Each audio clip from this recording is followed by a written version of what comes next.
Maybe you had to do it. It was you or her. See, I don't understand. What's standing in our way?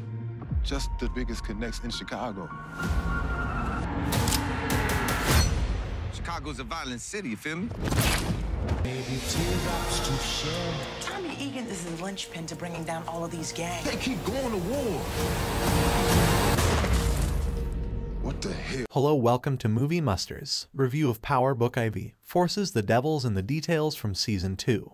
It's true that many people this week were feeling romantic. In Power Book IV, Force Season 2 Episode 4, Tommy murders someone in cold blood while out with his ideal woman. Force isn't slowing down at all as the halfway point of the season approaches. The current campaign is excelling and only growing better. With so much packed into the runtime, Power episodes may feel lengthy. However, this hour had the paradoxical feeling of being both long and brief. It seemed like a great setup for the remainder of the season and was totally entertaining from beginning to end. The development of Tommy and Diamond's relationship has been a major focus during the entire season.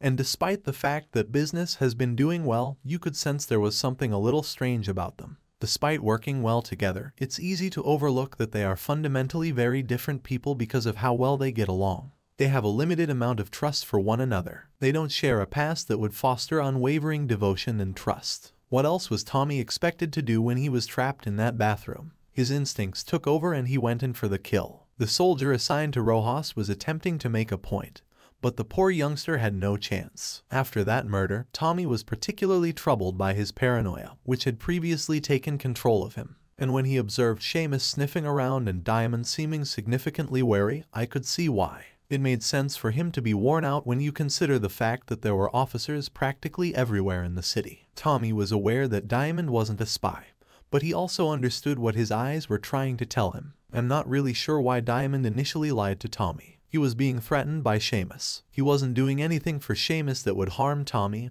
or the company, after all. The falsehood seemed needless in the broad scheme of things, however it may have been motivated by pride or Diamond's desire to keep Tommy out of his business. Tommy's desire to call a meeting and make things right during Power Book IV, Force Season 2 is one of my favorite things about him. Tommy is extremely proactive and isn't content to let opportunities pass him by. He's making sure he has a say in everything and control over his business. Try to attract law enforcement into their circle was the right call, but Seamus was the wrong one, especially with the task force developing and greater surveillance around every corner. Tommy should not have started that talk by ambushing him and emerging from a dark corner, for one thing. Secondly, did they both forget about his intense animosity toward Diamond? He hated that man so much that I don't think any amount of money would have persuaded him to voluntarily assist Diamond.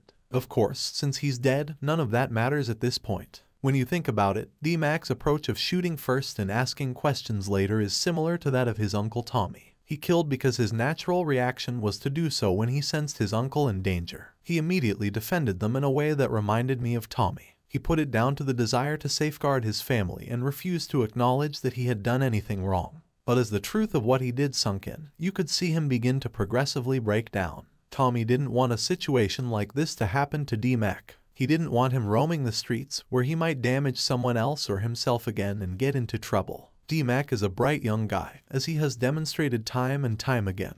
But Tommy and JP need to realize that he has a full life and upbringing outside from them. He is aware of his knowledge, and their abrupt entrance into his life doesn't mean that he's ready to see everything change. He was not deterred by his near-death experience. Rather, it increased his awareness of what he needed to do to safeguard himself so that it wouldn't occur again. D-Mac is a child, and Tommy and JP did the right thing by removing him from the company. But the bullying tactic was ineffective. Now, D-Mac is in possession of a body, a police officer. For Tommy and Diamond, this is a huge disaster, and they will need to be quite inventive in order to find a means to protect themselves. A deceased cop, or even just a missing cop, will make headlines, especially because the task force is only now coming together. I look forward to watching Tommy and Diamond attempt to tidy up the mess up, both literally and figuratively. Then there is the D-Mac situation as a whole. Tommy won't want him to join the business, and what should you do if D-Mac won't listen? Tommy threatened him, but he would never actually harm him. What options do you currently have for D-Mac? Tommy can't trust him, and in all honesty, he ought to leave town for a while. D-Mac won't be up for that, though, and knowing him, that might put him and Tommy in a very uncomfortable situation. Don't forget to like, comment, share, and subscribe for more videos. Thanks for watching.